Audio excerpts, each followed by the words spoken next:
From my interim project to the main project, I learnt a lot more about the conventions of a magazine and how to make the magazine look more professional.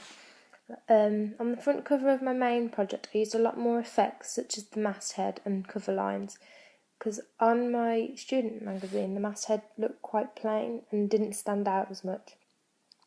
I also made the front cover of my main project a lot fuller, and the position of the cover lines were in a better place. It's like on the student magazine, they were over the top of the main image, and they didn't position well.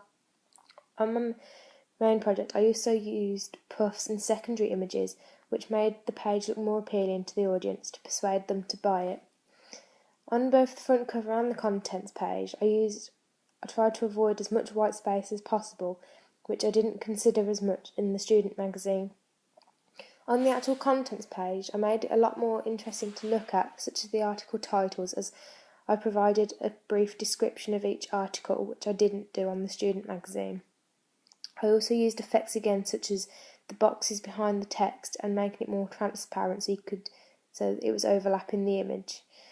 I think this made the contents look more professional and more appealing to the eye, so people were more inclined to read it.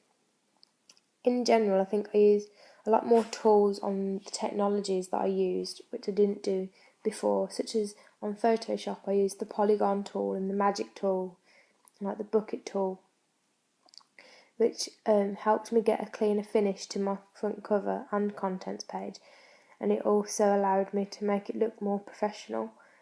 I also made the colour scheme match a lot more and made it more appropriate for the type of magazine, which I considered before, but not to the same extent. On my main project, I also linked the cover image to the main cover line, which I didn't do on the student magazine, so there wasn't much linkage between them. I've learnt a lot about the conventions of magazines, such as the rule of thirds, making the page easier to read from in the C format and like less white space. I also, when taking my images, considered the background and what they were wearing, the poses of the artist as well.